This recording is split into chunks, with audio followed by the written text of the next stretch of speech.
Hey everyone, Mary Clavier here from the Transitions Collective. Welcome to another week and another new and exciting interview. This week I am interviewing Stacie Sussman from SSR Digital Group. She provides sales and marketing expertise to companies of all sizes. So I'm really excited about this because you're going to hear a lot of great information about keeping it real as an entrepreneur, what her experience was like, and also some tips for starting out, and even as you grow your company, what are the most important things that you can and should be doing from a sales and marketing perspective? For someone like me that does not have a background in sales and marketing, it can sometimes feel like a guessing game. So if you're in the same boat, she gives some tips about how to approach it and what to do. So I'm really excited about this. I hope you love the interview. And if you have any questions, of course, reach out. You can find me online, thetransitionscollective.com. Also on Instagram and Facebook with the same handle. With that, I hope you enjoyed the interview. Hi, everyone. Welcome to the Transitions Collective. I'm here another week and another great interview for you. I'm so excited to introduce Stacie Sussman.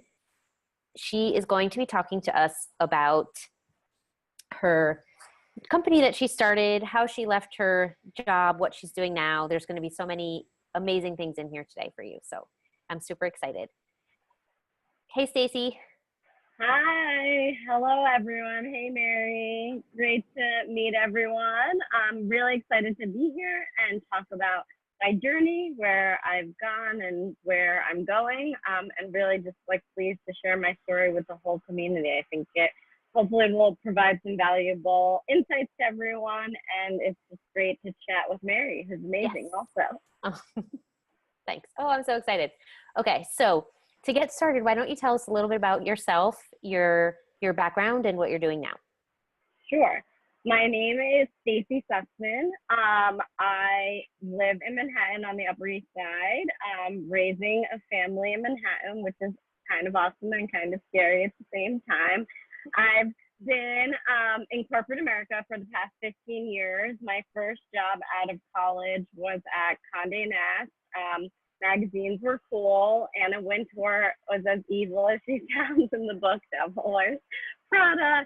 And that was kind of my fundamental training and boot camp for getting into the advertising world. So from there, I worked at various different publications and big brands such as New York Magazine, and spent a lot of time in my early career getting a foundation of how to be a salesperson. I had a lot of mentors along the way, and I really looked up to them, and I wanted to kind of have their job. So I shadowed them and did everything I can to make myself better when I got into that position. Mm-hmm. So from traditional publishing, I moved over to digital media about 12 years ago. I worked at some big data companies like IAC, it's a Barry Diller company. I worked at some startups that no longer exist anymore. I worked at really well-known brands that are on the internet, such as All Recipes, Daily Mail, Elite Daily. And more recently, I was at a digital broadcast company where we were creating original episodes, 75 original episodes a week for YouTube, Facebook, and Instagram. So my career has been very much like a ladder and a stepping stone, but the principles and the foundation that I formulated in the early part of my career from those Condé Nast days and being really mentored at New York Magazine really has helped propel my career forward. That's amazing. That's a lot of different, it sounds like you grew into different areas when industries were also changing. So correct. Did you know it was happening, or it just kind of happened to you? How did you go after that and follow that? Yeah, since I always touched revenue, because I was in the sales department, typically most times in sales and marketing were merged depending on the company, I was very easily able to quantify from a P&L standpoint where the money was going. So as the landscape can change from magazines to the internet to data to social media, I was a seller. So I ran a multi-million-dollar book of business within a larger corporation. And I can very easily tell the kinds of partnerships my clients wanted to buy into or wanted to hear more about. So I think I was always on the cutting edge of the trend. So I was like riding the wave. And then before the wave broke into the sand, I was able to say, oh my God, magazines are started dying a slow death. I need to get more into digital. And I was afforded opportunities at organizations or then left organizations where I was able to parlay my skills that are very similar principles into this kind of next level. And I feel like that's what's made me just like so well-rounded from a career standpoint, because I didn't just stay stagnant in my career. Right. I kept growing into different roles and owning it and being successful. Yeah. Oh, that's so interesting, because I think a lot of times it's hard to see, and as an entrepreneur, or even, you know, for women that are thinking about leaving and becoming an entrepreneur, it might be hard, or it might seem scary to see that vision or those steps ahead, and, you know, what it might mean, and getting past some of that fear. So it sounds like you actually had some experience with that in your corporate world already. It was probably helpful for you switching over. Yeah, I think it was helped to make the transition easier, although I won't say it wasn't scary to take the actual leap. Yeah.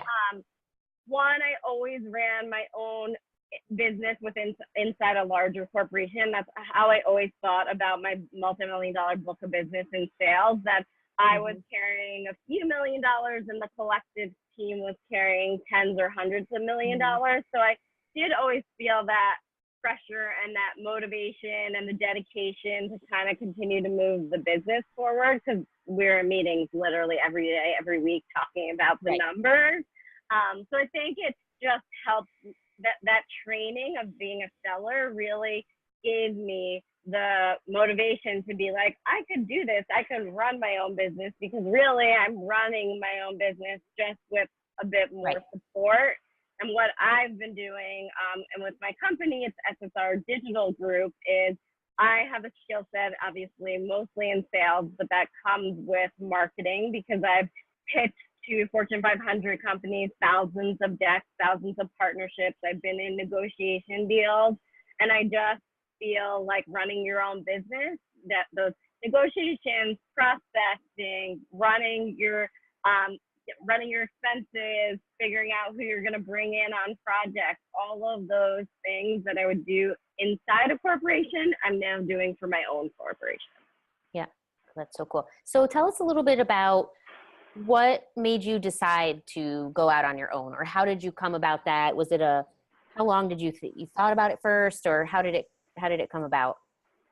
I think it was like a few different factors. So one, I think the digital media landscape is very fragmented and changing. So like I said, in my career, I've been successful identifying the trends and moving towards like the new innovation that was happening within the landscape. It's very fragmented now. So I feel like that path is not as clear as it used to be. So there was a very traditional career path. You were an assistant, then you were a seller, then you were middle management, then you were senior management, and then you were like running a division. I think companies are run differently and the opportunities are different. So I don't think that career path is as defined as it used to be. So that was one motivation of what do I really want to do?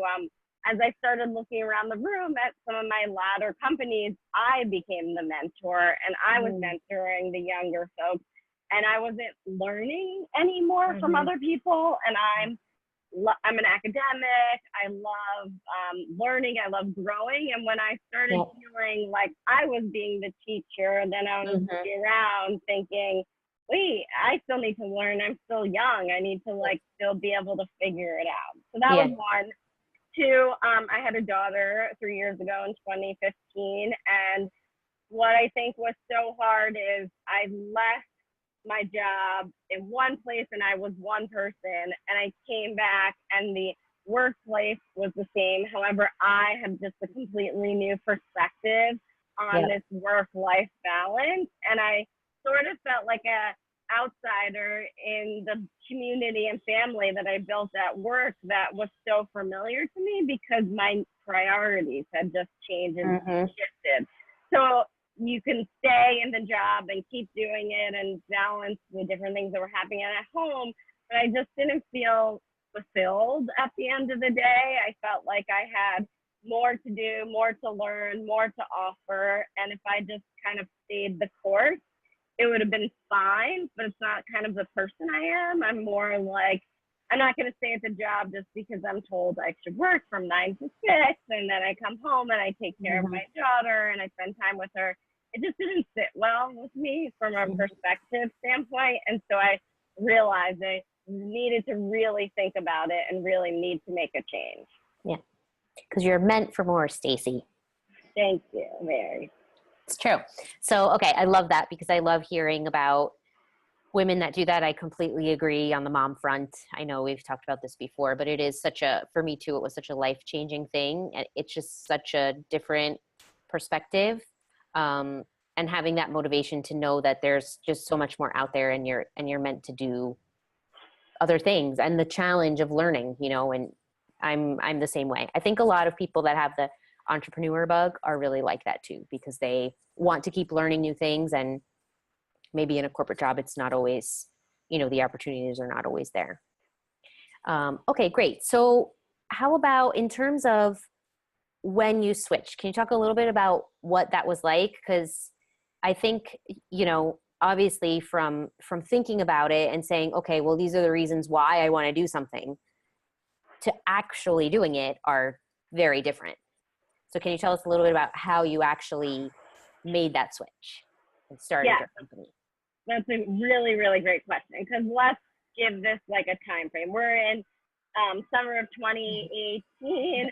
I had my daughter in spring, summer of 2015. So we're talking, it took roughly 2.5 to 3 years to actually make the switch. So I want other people to understand this isn't something I thought about on a Tuesday, on a Wednesday. I quit my job, opened an LLC, and started the company. So when I had my daughter, I came back to work after being out. I was afforded the time to be out for 4 months, which I don't think every corporation gives. So I will give credit to my former employer that I really had those 4 months to be home and give me perspective on figuring out what being a working mom was, because what was that? There was no playbook to what that looked like. It was like trial by fire, I feel like.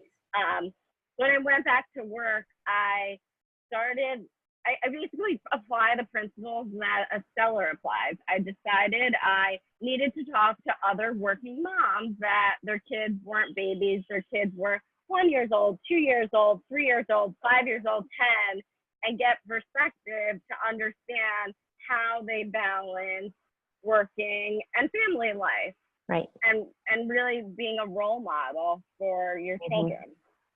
So I had a ton of those conversations. I would say those conversations lasted like a year to 2 years before I started realizing there were themes, there was patterns. So I feel like there was I'll generalize and say there was like two sides of the coin. One were the people that were just fine with their job for a variety of reasons, whether it was the money, the health insurance, the flexibility, the convenience, and that complacency, I would say, for lack of a better word, was okay because their family life was just so much more fulfilling, and that was fine with them.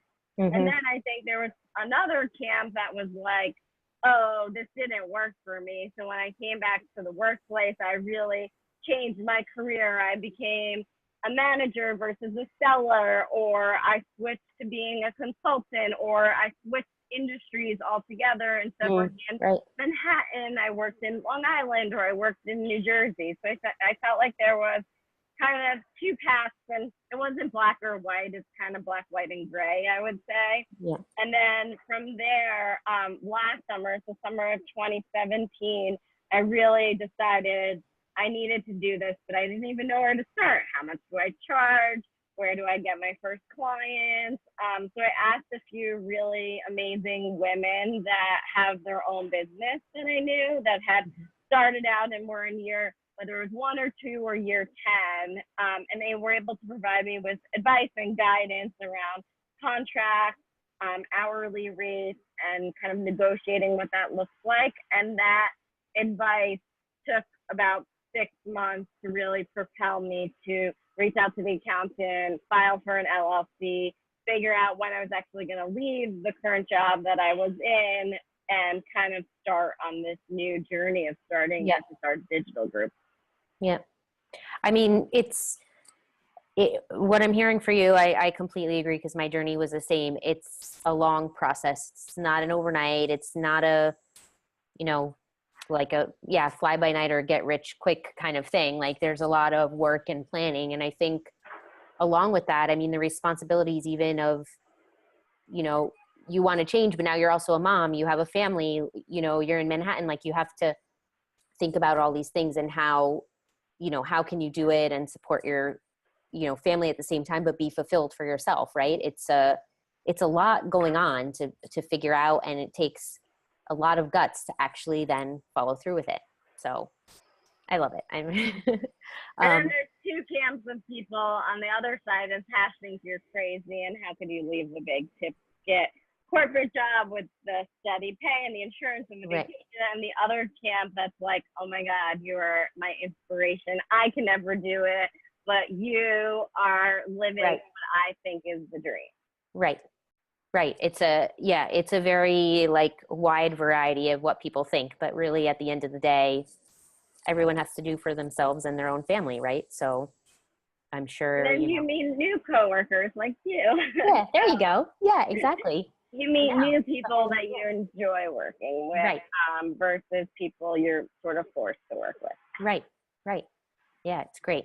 Okay, so how about in terms of like the actual work and what you started as your business? So it's similar to what you were doing in your corporate job, but did you have to do some thinking around, what you were going to offer, or what part of your previous job you really liked to do? Was like an exploration of sorts to be able to decide what you were going to do for your business? Yeah, so I think I'm still figuring it out. We're roughly like 5-6 months in, but I think the more you try and work with different partners and different companies, you understand what you like and what you don't like. I think it's very easy if you really made a list to identify the things that your job you like and things that your job that you don't like. So I think like step one is taking all the skill sets that you've accumulated within a successful career and saying, I'm really good at these things. I can do these things, and I don't want to do those kind of things. So it's really kind of like honing in on like your core genius zone of like what you actually want to spend all your time doing. So I think from a sales perspective, I love building teams. I love creating strategy. I love making sure that the branding's right, the processes are in place, it's efficient.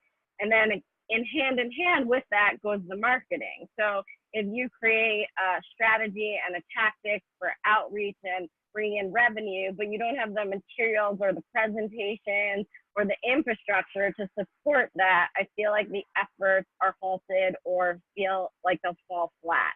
So my focus in my career has mostly been in sales, but I was the one negotiating, revising the deck, pitching the presentation. So I was very close to the marketing side of the business, because at the end of the day, whatever they put on paper, I always had to be the interpreter to really bring it to life and sell it to the customer. Right. So I'm very versed on the sales part because I've done it. I've run teams. I've done it as a sole contributor, and then very well versed on presenting the decks and the materials. And I know what's resonated and what doesn't, because I've been to probably every ad agency up and down like the Eastern Seaboard, and somewhere from Chicago back to New York.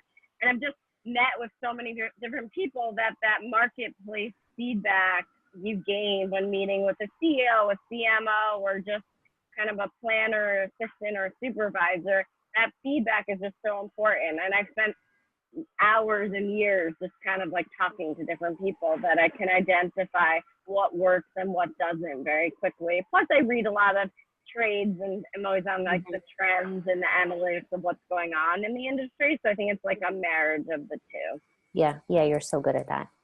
So, okay, so for someone like me, let's say, who does not have a background in the sales and marketing areas, and I'm not really comfortable in those spaces to begin with because I just don't really know them. How about for other people that might be in a similar situation? They're not really experienced in sales and marketing. What would you tell them? What tips would you give, or what's important for them to know when they're starting their company or in that early time period of building and growing your company? What are the things that they should focus on from a sales and or marketing perspective? I think you need a very clear picture of the company's mission and what you're looking to do, what you're looking to accomplish. Are you providing a technology? Are you doing a community building? Are you providing a product or a service? And then really honing in and spending time on the mission of the company and like what kind of the goal would be. If you had $10 at the company, 500,000, $1 million, like making sure there's consistency as to, obviously you'd be afforded a lot more resources, but that the vision of what you're trying to accomplish is still simple and the same. I think you definitely need a website. You need a presence on social media, whether that's Facebook, Instagram, Twitter, LinkedIn. I think there's different audiences across all those platforms, YouTube even. You have to figure out where your audience is and where they're consuming your content and where you're finding them. If it's visual, maybe it goes on Instagram, but it's more of a professional service. Maybe it goes on LinkedIn. So creating a handle, creating a page, creating content, I think is really important so that when people type in Transition Collective or SSR Digital Group, they're able to like see something. So think of the sales and marketing efforts as building a foundation. And so you're building kind of like the window where they're able to see something, it feels tangible, they can picture yourself with your service, picture yourself with your product. But I really need to talk to you to learn more. So that like hooks. So I think you need to have a website, social handles, some sort of materials, presentation if you're trying to sell it to someone, products and services.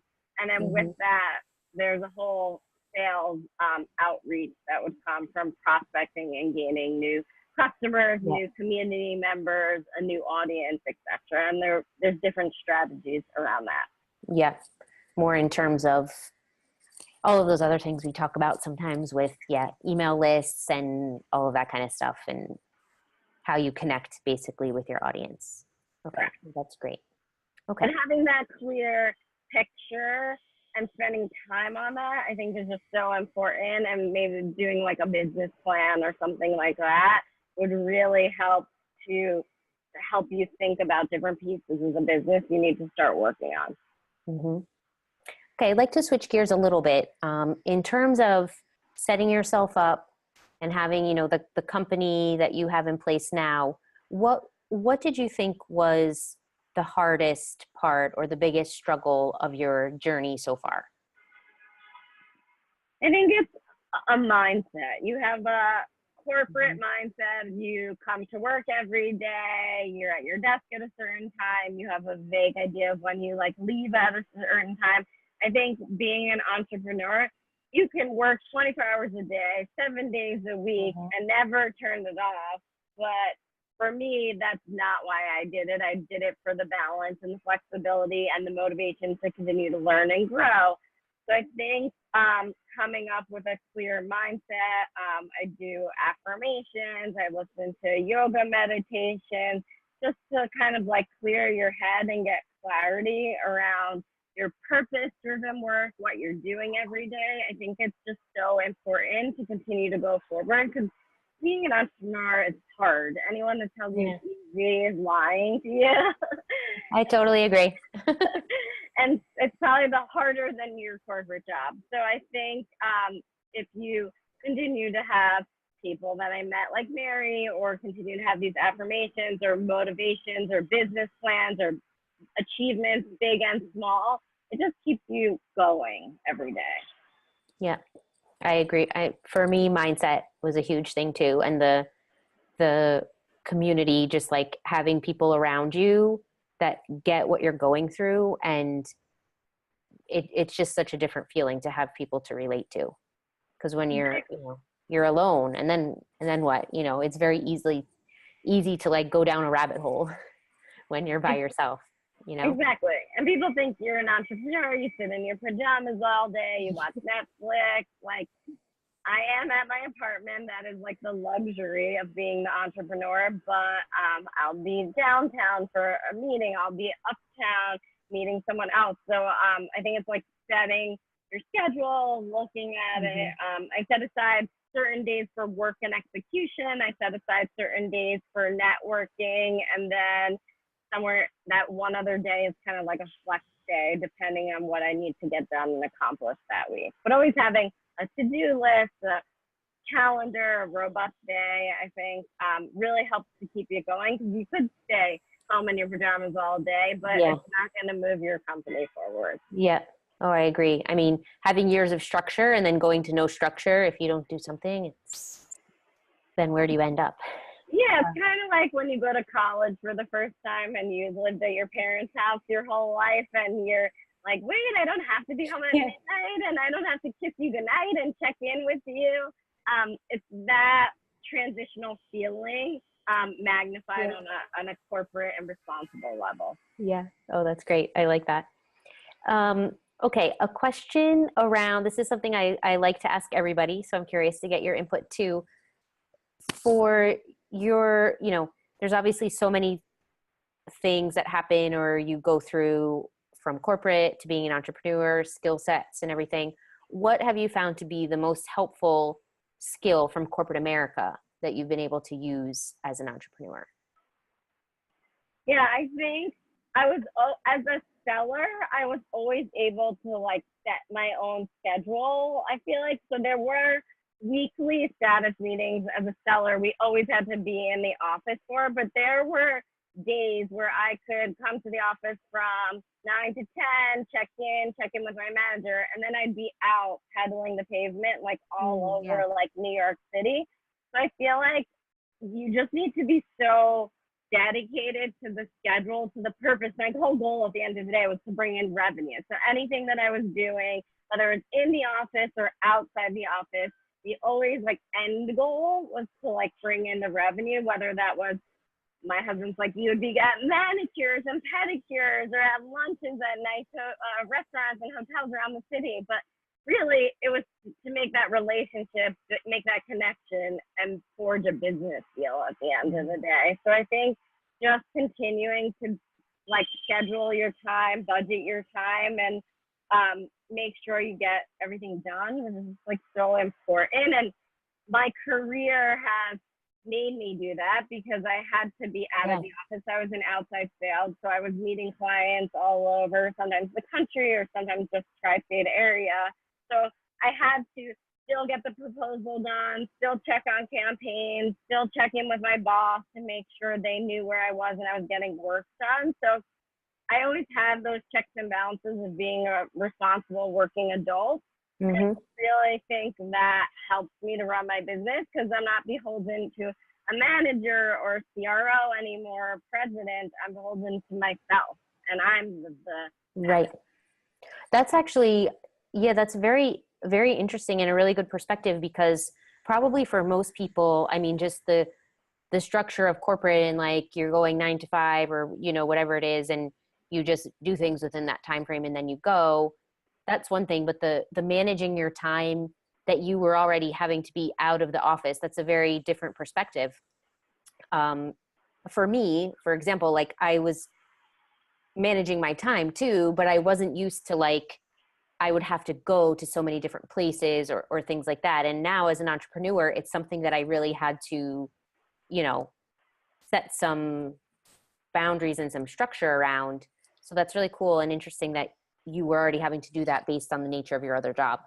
I like that too. Yeah, because I feel like there's days that I would fly. I mean, there's days I flew to Atlanta during the day, Boston for the day, and Nashville for the day. And I was using like company resources to fly me there and schedule meetings. So you had to justify also like the company cost and understand show the manager that you're moving the business forward from like a revenue and P&L cost. So you always had to, there's always, even if I wasn't physically in the office, there was always a sense that you had to like validate where you were. Yeah. Well, and what's interesting is that, well, because it's sales also, you had a lot of time where like you were focused on the numbers. For Always. people in like other areas of a company, they're not necessarily focused on the numbers of the company. They're providing maybe a service or something, you know, like, I don't know, like a lawyer or a project manager or something, you know, they might be focused on goals, right? And timelines and things like that, like stuff that I did, or even process improvements and maybe cost reductions or things. But to so clearly see it and think about the company in terms of the dollars, it's a very interesting, it's a good perspective, you know. Yeah, if we didn't hit our numbers, we felt the pressure weekly if we didn't hit our numbers. And if we didn't hit revenue numbers, it was very clear that the company wouldn't be able to do certain things or propel forward. It can, even some startups, they could have shut down, or you could tell that if we weren't close to hitting our numbers, like layoffs were coming or budget cuts were coming across the company, because I knew that the numbers weren't being hit, or I knew that we would be afforded more resources and opportunities when the numbers were being hit, because I just was so close to the P&L. Right. Oh, that's great. I love that. Yeah. And running your own business, it's super important. So if you don't know your numbers, you don't know anything. Like, you know, you have to know your numbers for your business. So that's a great skill. But it's obviously very different. I was dealing in tens of millions and hundreds of millions of dollars. And so to like keep it real to everyone, you know, we're not dealing in those numbers, but the same skill sets apply, and the same cycle applies to running your own business and allocating resources. And I love doing everything myself, but what I also learned is not somewhere you can't do everything yourself. So being able to let go and outsource certain pieces of projects, I think that's definitely been hard, because in sales you like to control everything. But I feel like it's also liberating to feel that pieces of your time are then freed up to do other things. Yeah. Yeah, that's another important part of the whole mindset thing. And agree. Excellent. Oh, Stacie, I'm so glad we got to talk today, and you shared so many great tips and useful information. So I know our viewers are going to be really excited about that. So one final, closing thing, can you tell everyone where they can find you if they want to learn more? Yeah. So my website is ssrdigitalgroup.com. It's the initials of my first name, married and maiden name, Stacie Sussman Renan, but I go by Stacie Sussman for business purposes. So mostly my services and more my bio is about me. I feel like I also have a robust professional resume and CV on LinkedIn, so you can see kind of the services and opportunities I'm offering, but also the cachet of companies that I worked for that's kind of allowed me to take all this knowledge and start my own company. I am on Facebook, but not as active as I should be. And then, although I'm telling all of you, you need to be on Facebook and Instagram. But I feel like because I'm offering a professional service, a lot of it is on LinkedIn, and then just having a network from Facebook. I was on Facebook when Facebook started, because I'm the same age as Mark Zuckerberg. So I have a robust network on Facebook, so it's always interesting to compare a piece that I'm quoted in on LinkedIn versus Facebook to see the difference that's reading the article. So SSR Digital Group is where you can find me, and then from a CV perspective, Stacie Sussman on LinkedIn. Okay, I'll put all of that also in the show notes for the video, so we'll put links in there and everything, make it easier for people. Perfect. Thank you. Well, thank you so much for your time today. I really appreciate it, and we will talk again soon, of course. Thank you. I hope everyone learned something, and if you have any questions or want to ask advice, you're welcome to reach out to me directly too. Excellent. Thank you, Stacie. I really appreciate that. Okay, thanks. Bye. Bye. Hi, everyone. I hope you enjoyed that interview with Stacie. I think she had so much great information to share about the realities of leaving your job and starting your own business and what it takes, the impact that motherhood has had on her too. So for some of my viewers, I know that can be a motivator, or it's part of why you did what you did or what you're doing now.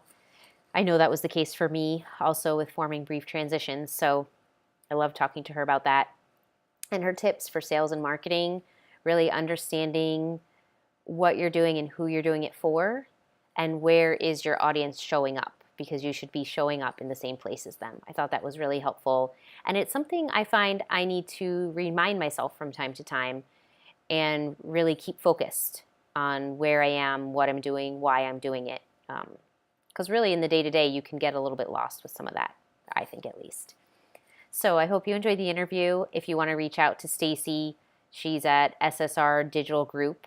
I'll have all the links to everything in the show notes. And if you have any questions or you want to reach out to me, it's thetransitionscollective.com. Mary at The Transitions Collective is my email address. Feel free to reach out. I'd love to hear from you. And I hope you enjoy the rest of your day. Thanks for watching. Bye.